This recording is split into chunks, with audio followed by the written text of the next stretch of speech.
Welcome to the podcast designed to fuel your success in selling technology solutions. I'm your host, Josh Lupresto, SVP of Sales Engineering at Telarus, and this is Next Level Biz Tech.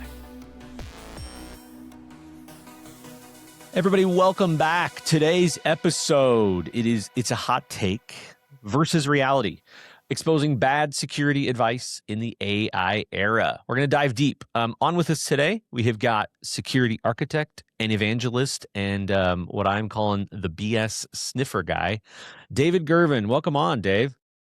Thanks for having me. I'm excited to be here. Awesome. Okay, so you got a unique background here. We know where you're at now. We're going to lead up to that, but I want to talk about how you got to where you're at. So you've been a pen tester, you've been an application security architect. Now you're deep in this kind of AI governance space, and so you're also. We're going to get to this a little bit here in a minute, but you're one of these more vocal people in the space online. Back us up, give us your journey, and then kind of where you're focused today.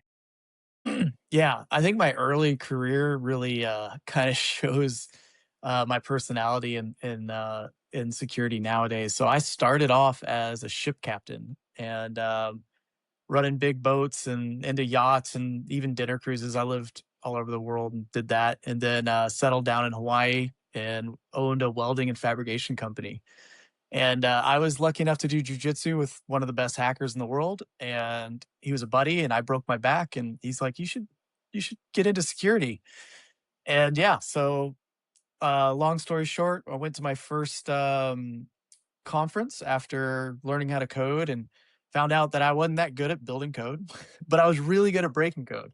So I won a CTF, and then from there it was kind of history. I built offensive security teams at 1Password and Red Canary. I worked with Bit Discovery and She Hacks Purple and all these other security companies, and then moved into the sales side.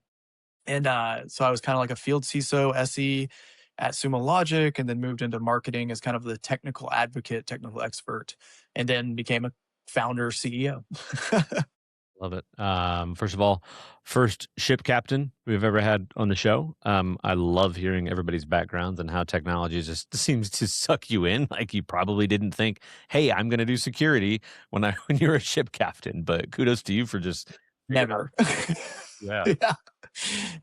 Last thing on my mind ever. I was definitely a blue collar guy, so didn't think security was going to be my world.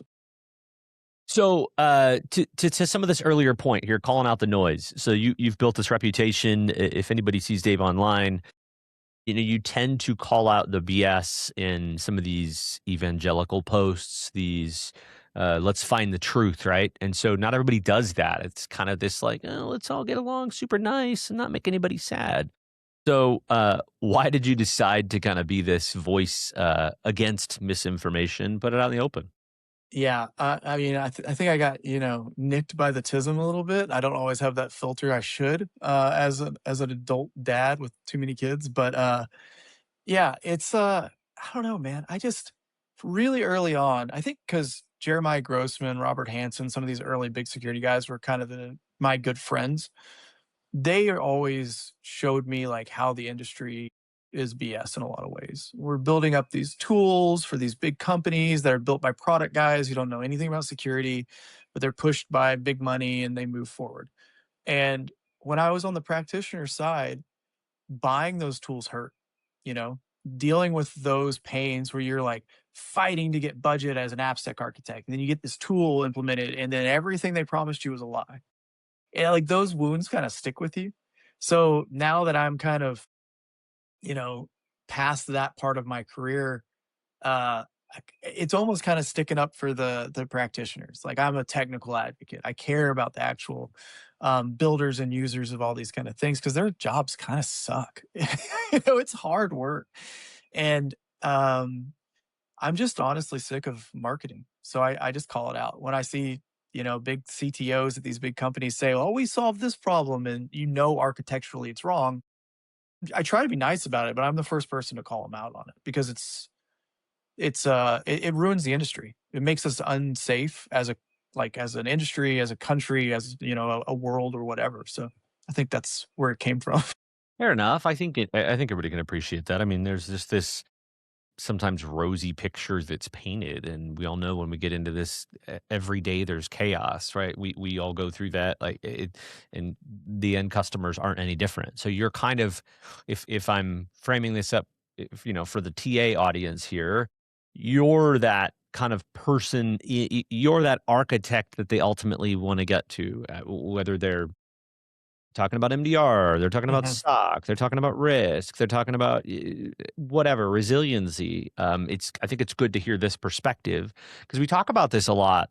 And what we see in a lot of our opportunities is everybody's got tool sprawl, and there's a person or two left that's managing it, and that your job is really hard. And so how can our TAs make it easy? I would assume that approach would resonate, and not full of BS and tools that don't do what they say they're going to do, are probably a great segue into that conversation. Yeah, I mean, exactly. Just having integrity. Like, I know your TAs are probably based around relationships, and they should be. That's where we are, you know? You burn enough people, they stop believing in you, and then you lose your inroads into those companies, you lose your inroads into the people that are hard to talk to, like I was. I did not take calls from most people because, you get burned enough time, you're like, "I don't wanna deal with this." It's also on the practitioner's side, though. It's their fault as well in this space because and I'll call them out. Siloing, career goals and not sharing information, not sharing budget across teams and all those kind of things, that hurts the TAs as much as it hurts the company. I've been in those deals, multi-million dollar deals where you're trying to sell and somebody from another team refuses to talk to you even though they share the budget because they're trying to make their career by building this section or buying that tool or so it's kind of a mess. Mm. To watch out for. Yeah, yeah, yeah.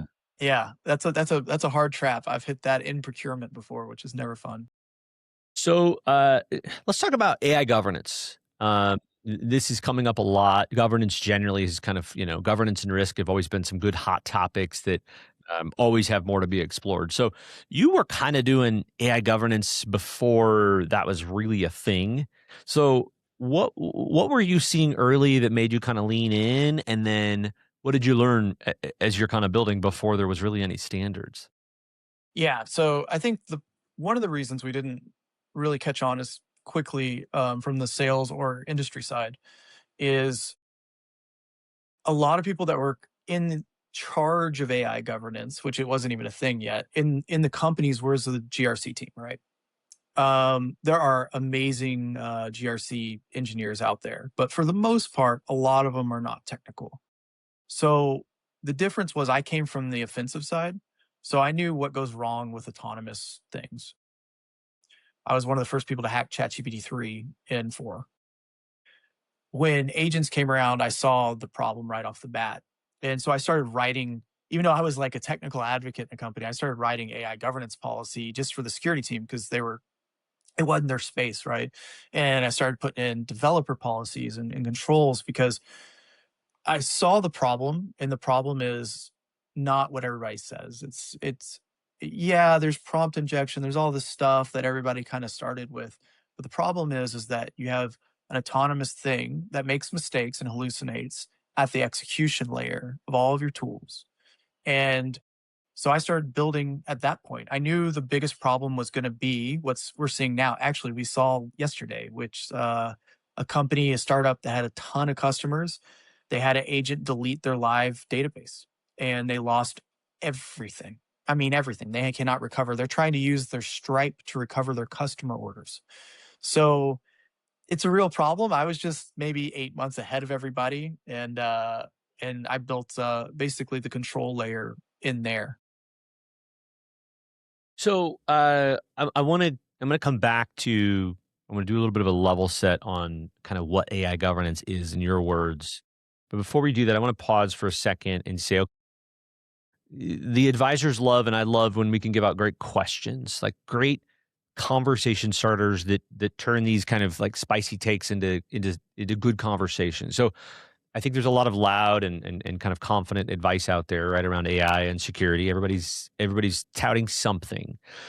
So if you're a TA, how should they separate that signal from the noise and guide it even when maybe the experts don't agree? Like, what's that conversation track for them? Yeah. So the first thing is like, what are you talking about with governance? Right. So there's people who are like me who think governance is an actual action. It's a control you have to put in place. It's not a policy.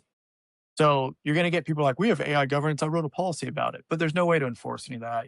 That's kind of for you as a TA. If you're trying to get into those conversations, you want to ask like real questions that are going to make people go, oh crap. Like, like that's something we haven't thought of yet. You want to start understanding how are they controlling things? Because one of the big myths in the industry, you've heard most of the vendors in the kind of IAM space talk about like agent identity and that kind of stuff, but the bad stuff happens after that. Those things are important. I'm never going to say IAM or any of those companies are bad. They're great. Um, but what happens is bad things happen after the policy checks, after the identity has been set, all that kind of stuff, because again, they're at the execution layer. So if you think of it like this, you tell an agent to go look at a database. It says, okay. And you say, hey, you're only allowed to read that database. Okay, I'm only allowed to read that database. And here's your ID. Okay. And then it gets there and hallucinates and goes, I'm going to delete this database. How do you prevent that? Now, writing a policy doesn't prevent that because you have to deal with session risk. You have to deal with all these other things. Having an identity doesn't deal with. So that's one of the problems, obviously, I've been working in and solving, but that's a real problem to every single person. So you can ask that. How do you actually prevent a agent from hallucinating and destroying things? The other one is how are you handling agent credentials? If they say like, oh, well, we have just in time tokens do not handle credentials. And I'm going to give you kind of a technical thing, but this is a good conversation to bring out, which is a just in time token has to be scoped. Agents have dynamic sessions, the time that they're allowed to work. You can't predict. So the just in time tokens always has to be bigger than a session. So if a hallucination happens, still doesn't catch it, right? So they have to have full credential starvation.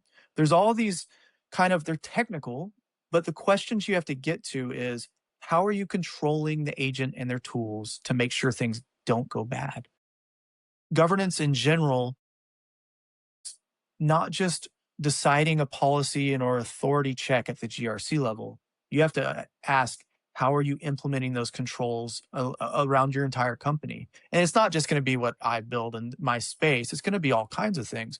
So I think if you start asking those questions about, well, what kind of controls are you seeing here? And what kind of controls are you seeing there? Use those terms. They're going to start opening up things, and you can kind of see, like, oh, they haven't thought about this, or there's a gap there, or maybe I can sell into this space, or I have a solution that can take care of a large blast radius. So that's kind of the questions I'd start to ask. I love that. Just challenge it a little bit. Um, I think initially when we started the security practice years ago, security was very, and it still is, right? It's very intimidating. It's what's that thing that I'm going to ask, and then what might that response be? It could go so many different ways, and how do we prepare people to answer what those ways might be, right? I think you bring it back to a good point, and this takes me back to the early days of backup data, backup DR. I came from a backup company, and we were what maybe felt like selling insurance for voice services, and so it was predicated that, hey, you are in an industry where you cannot really afford any downtime. Maybe you're in critical care, maybe you're in financial where there's expensive transactions happening. So you can kind of quantify downtime, right? And that, by the way, that was my favorite part of the CISSP of quantifiable, risk, how to quantify risk and not just make it qualitative. Um, I think the same theme there was when you would explain to somebody that, hey, the world is scary. You're going to have an outage. Do you have a backup plan in place? Yeah, yeah, totally do. Yeah, we bought Veeam, we bought Zerto, or we got this backup, whatever. We did backup voice, and so my second question would be, okay, have you just, and I'll play dumb. Have you tested it? Oh, well, you see, man, like, we can't take the network down and stuff. That's bad. Well, how do you know that that is gonna work the way that you would want? And so, one of the things that we would always do from a voice perspective was we would pick a lowest time when the hospitals were low or the finance whatever markets were down, and we would enact that. And I promise you, over 50% of the time, it didn't work right. somebody misconfigured a backup, or the carrier didn't build failover policies right, and we learned a lot. And then we all got really, really confident in our backup plans, and the customers got real conviction in their backup plans. And I think that's kind of what we're saying here, taking that framing of, you're not calling their baby ugly, you're not telling them they're dumb. It's just a matter of, the policy is important, but in all practicalness, uh, how is it handling that? What's going to happen when this thing inevitably does the thing that you and I and others are seeing that it does? I think you bring up a really great point to call out. And I think you don't have to be super technical about it either, or call the baby ugly, like you said. Just bring some of the case examples that are out there. Anthropic's agent erased 2.5 million lines of code. Kiro shut down AWS China for 18 hours, which is their agent. And then yesterday, Pocket destroyed an entire company, like their agent destroyed their company. So I think it's almost that like, hey, what are you guys doing for that? Like, do you guys have stuff in place? And the other side is if they're regulated, if you're selling into someone who is trying to hit ISO 42001, NIST AI ML, or EU AI Act, and they have agents, so they actually have real AI, they will not hit that unless they have some very specific things. I could probably send all your TAs a control map or something like that to kind of help them with that, but they have to have a um, audit log that's hash chained, that's tamper proof of every single action their agents are doing so they can prove they know what it's doing. All the logs right now, unless they're doing something like through what I built, is going to be through an API, which is just in and out. There's nothing in the middle, it's a black hole. Or they're trying to do it at the identity layer, which is just the LLM requests. None of those will meet those. We're going to hit a really rough time in the next 6 months to a year, especially when the EU AI Act fines start coming out, because people haven't really read the policies. I'm a nerd and I did it, and it's horrible. Fair. It's a great point. You're right. And nobody's got this locked in. No, like 0.1% of 0.1% are going, yeah, yeah, I built it. It's great. It's awesome. It works. We have it. Yeah, and they're confusing policies. I actually had to run my agents to break down the policies so I understood them better when I was trying to understand them, because they're written by people that exist in their own world. Yeah. Um, let's do before we kind of go into some of these. I want to talk about some of the things that you saw in the environments. Give us just a quick. We talked about this a good amount, but I just want to establish a baseline for what. Let's simplify what AI governance means. Sounds big, sounds abstract. If you haven't been in this space, so if you had to break it down for a business leader, for a TA, what would you define it as? As just kind of the starting points. AI governance is the control of AI inside of your organization. So that's tricky because it bleeds a little into security, because you have PII, you have DLP, you have those kind of things. But it's pretty basic if they just use LLMs. So they just have, OpenAI or Claude. They're not really doing any agentic stuff. They're not coding with it. It gets a lot deeper when you move into the agents world. So if they have agents for marketing teams, and they have agents on their developers, and they have agents everywhere, which is where everything's moving to. Now you are controlling AI in the company, but that AI has execution level permissions. So it gets a lot deeper, a lot more technical at that. Fair. I like that. It's good. High level enough and broad. Okay, so you've had a couple different roles there. They might look similar, but I think they're slightly different. Yeah, and I'm not going to go into. No, we're not going to talk a shipbuilder, but I'm going to talk specifically in security. Okay, so let's talk about Dave as a pen tester. So you've been on this kind of offensive side. Lots of great tools out there, lots of great techniques, but from that side, what are some of the most common gaps that you exploited, and are they still problems and kind of these same fundamentals today? You know, they're not getting into all the different vulnerabilities. Like when I was still doing that, HTTP smuggling came out, and I was hitting that everywhere, and it was just kind of a thing. but it's almost still the same problem that security across the board in the AppSec world has, which is you're going to find gaps. Developers build to build, right? They have deadlines, they have to hit their KPIs, and they have to, they have engineering leaders and all that kind of stuff. So the biggest gap still, I think, today, and is going to get a lot worse with AI, is understanding what to patch after these things and how to prioritize that. So there's a big argument in the industry right now on like, should we patch everything or not? And there's a lot of evidence that we shouldn't. So because only like 8% or 6% of all CVEs have ever been exploited in the wild.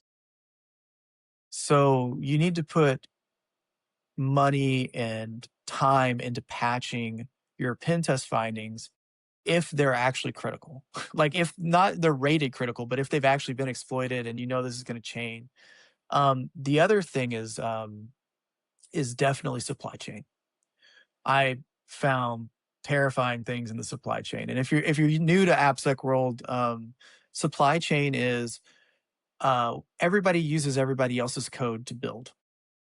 And we saw that with Light LLM recently, where 90 million people got infected with a virus that someone slid into the supply chain with open source. My hot take is AI is the death of open source software because it's too easy to get stuff in open source now. But those kind of two things, it's interesting because you would think it would be like, well, I find this exploit and this exploit, but really it's still a process problem. It's understanding how to run engineering teams and AppSec teams correctly and where to put resources. That's still the biggest problem. So then let's shift here as your roles shifted into, okay, you're not a pen tester anymore, but you're probably taking a lot of that knowledge and now you're this AppSec, you're building applications, you're managing application security. So let's do some hot takes. The theme of this is hot takes. So let's do some hot takes against reality here, but ground it in your experience. So as you've been in this AppSec role, you've seen how it plays out, not just kind of, what some of the stories say. So you look at companies, what are they really struggling with versus what are people debating online? Like where's that disconnect in app security? Yeah. So Um, one, the biggest thing about app security and being an AppSec guy is they all hire wrong. Unfortunately, to be an AppSec guy, you need to be an inside sales leader. You are selling a problem that you have to win and build champions on the engineering team to fix. So it's a very outgoing position. So from the start, people usually hire wrong. They find some guy who's good at coding. That I just don't agree with that. But the biggest problems are still you have all these tools that have tons of false positives. They also do find things that don't actually matter. Now you have this giant vuln catalog of stuff you need to fix. You found all this noise. Now you have to go bug all the engineers to ask them to fix it. And it's just this cycle of, hey, I know you're doing something important, but you need to do this instead. And it's actually, like I said, it's a game of building champions. Real AppSec leaders are good at building champions in engineering on the C suite to get buy in, to understand the risk, and they can speak to everybody in the company. What you're going to find, though, from like pain points, if you're trying to speak and sell into those teams, is noise. The tooling is horrible to deal with. It's getting better. A lot of these new companies coming out are selling some really interesting stuff that do they can find exploit path, which was a huge when I was there, that was most of my job. We find a vuln, but can we actually exploit it? Some of these new tools do that, or they write the patch for you, or they do all these kind of things. So if you're trying to talk into that space and you're trying to sell software to anybody that's AppSec or engineering, anything that's automated well can design a patch, can tell you the exploit path, can remediate in any way. Those tools are going to win every single time. The other side is going to be uh, visibility. There's a bunch of vuln management companies now, right? And they basically are trying to get all of these giant alerts prioritized and figured out, and who do we get to fix what and where does it go. That's a huge pain point. So trying to ask them like, hey, how are you guys dealing with that? Like, what are your gaps there and that kind of stuff? The other side of the house is pretty easy, but it's just always a mess because it's the same thing I talked about earlier. Every engineering team's got 15 silos and they've siloed the security team. So when you're building a secure SDLC or the way we build software, everybody's fighting you for visibility and where to put security checks in and all that kind of stuff. Um, you know, I would say there's always a good shoulder, if you wanna build a deep relationship with an AppSec to cry on, uh, by just kinda talking to those guys about this space because it's a really, really hard job. So, I think if you're just trying to build maybe deeper relationships to find something to sell into, speaking to kind of those pain points. I guess it's interesting. Yeah, I mean, we've got a plethora of hundreds of vendors with so many respective OEMs, one to probably 200 with some of our biggest vendors, and so that's instantly this just thing that fills up your suitcase full of options to sell, and maybe the basics of this, to your point, come down to the AppSec guys just wanna be heard. They wanna articulate some of their problems. They don't know. Maybe they don't know you, maybe they haven't met you yet, maybe you're working with somebody else in the org, or you're working on a different technology stack. You're totally new to them. First of all, security people, we're all paranoid. Anyway, we trust no one, so you got that starting.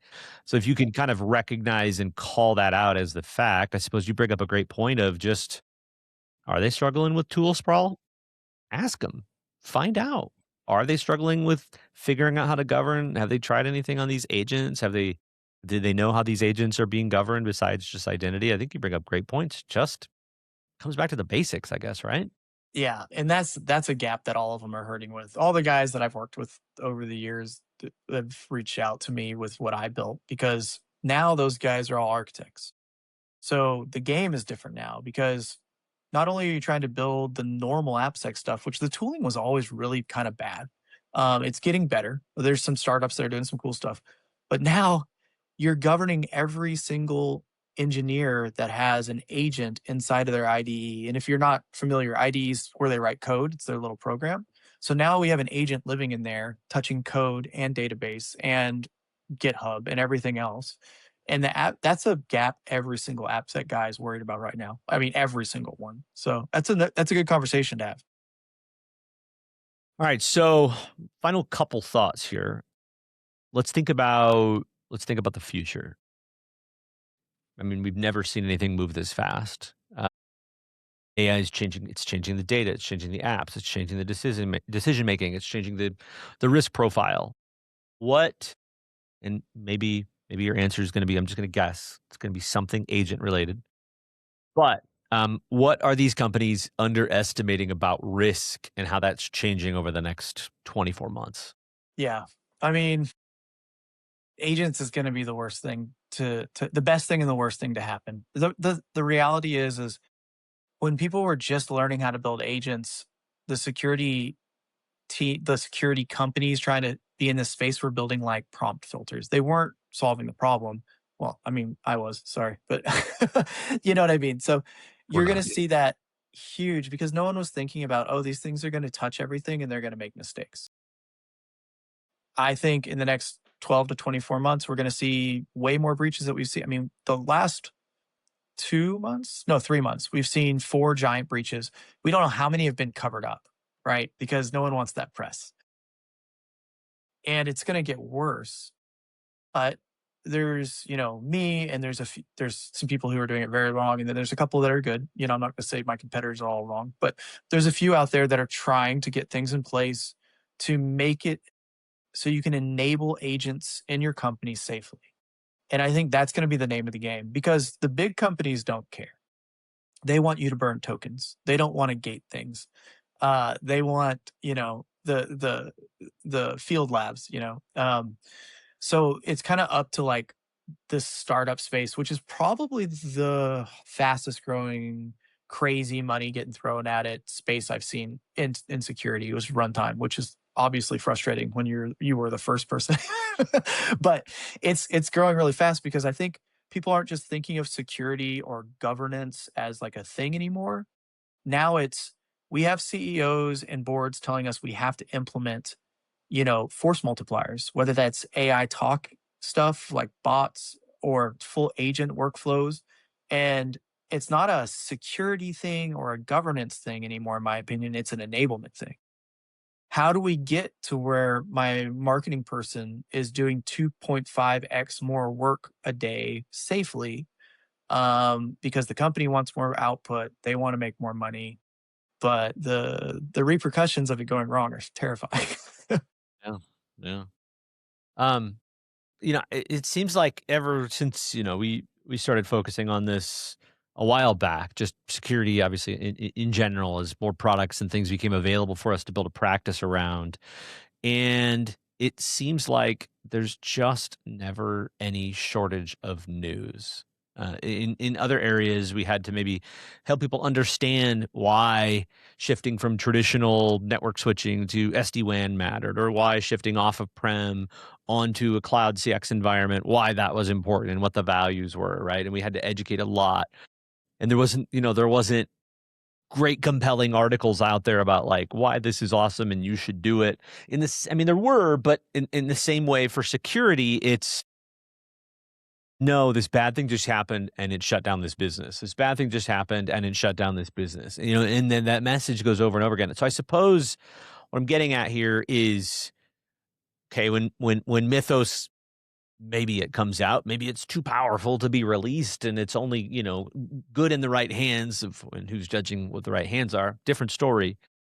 But I suppose is the message here, we're gonna hear a lot of new powerful things. You've got, NVIDIA phasing out and everybody phasing out the old set of GPUs, Blackwells, and then the next things coming online. So we haven't even really seen big scale production foundational models and then app wrappers around powering this next gen of NVIDIA chips that are exponentially, or magnitude, maybe not magnitudes, but exponentially better and faster. So I have to imagine it's going to be really hard to stay in front of that. And so it's it's just like doing security 20 years ago. So many vulnerabilities. You put a scanner out there and boop, found a spot, Mhm. right? So because people are going to be using the Blackwells to find vulnerabilities and all of these things. So it's just I don't see it. It's just a train pushing another train down the track. Like I don't know when it stops. And so I think that's good if you're opportunistic. Yeah. But I suppose it's just what I'm getting at also then is the same things that we've talked about apply no matter what. It's always the basics, isn't it? Yeah, it still is, and it always will be. Everybody's worried about, people losing their jobs and security. I don't. I think there's gonna just be that much more work. And with a lot of the stuff, here's a hot take. I could be completely wrong. I don't think Mythos is that powerful. I saw the 12% benchmark over Opus 4.7, and then I don't know at 5.5, but it beat 4.7, and like it sounds awesome, like honestly, but I don't think it's as new. My guess is that it's super infrastructure heavy. And I don't think it was released because everybody's having a hard time keeping up with the infrastructure right now. I've noticed another very big name has stopped allowing you to upgrade licenses this last week because I think they're running out of database space to run all this stuff. So I think the NVIDIA chips and everything, I think will help with that side of the house. But it's so hard to tell what's marketing and what's not. Is Mythos really this nuclear weapon? Or do they realize that they were constrained maybe on the infrastructure side? So they came up with a really good marketing campaign to make it look like a nuclear. Yeah, I don't know. probably. Everybody's got a bias, right? It's hard to tell. Yeah. Okay. Final thought here. Leave us with this for the advisors. Wrap it up. Is there any other mindsets or shifts or questions that they should bring into every conversation to, again, to cut through that noise and add the value that the end customer is looking for? Yeah. So I think if you're going to start talking in the agent covenant space to your customers, I think you just need to ask some simple questions and kind of write down, figure out what their plans are, take a step back and try to get ahead of it. This is just from my selling brain, from being on both sides. The way I'd be looking at it is, how are you guys actually trying to implement? And ask good questions. You don't have to be the most technical person in the world, but you need to think a little bit. So, okay, you guys are implementing AI. Well, are you guys just going to use like a Gemini license or something? Or are you guys building agents? If you're building agents, how are you keeping them safe, keeping your stuff safe from the agents. If you're not building agents and you're just going down the LLM routes, how are you protecting your data? How are you making sure people don't do silly stuff with just LLMs? So I think no matter what route you go down there, you're going to really see a path to sell into and to kind of expand your relationship with that company. But you need to get ahead of it. And all of them right now, from my experience, because I'm like getting put off because they haven't built stuff before they can use us, is they're very early stage right now, which I think is the best part for all of you, is get in there. Like, tell them that you're interested in this space, because I promise you this space is going to be one of the most expensive spaces for a company in the next 2 years. Like, they're not even thinking about governance, and it's going to take over their budget because it's the only way to enable all the AI work they want. So that's where I'd say get in early, try to understand the problem, and try to go find a solution for it. I love it. What a great place to wrap. Dave, you're a wealth of information, and I know we just kind of scratched the surface. There's a lot there. We could probably go a lot longer, but dude, I appreciate you coming on and sharing everything with us, man. Yeah, I love it. We'll have to do it again sometime. Awesome. All right. As always, everybody, don't forget these episodes drop every Wednesday wherever you're coming to us from. Apple Music, Spotify. Go subscribe so you get those, and you can take tips like this to your customers as soon as they come out. So that's it for today. I'm your host, Josh Lopresto, SVP of Sales Engineering at Telarus. David Girvin, Security Architect and Evangelist. This has been Hot Takes versus Reality. Until next time. Next Level BizTech has been a production of Telarus Studio 19. Please visit Telarus.com for more information.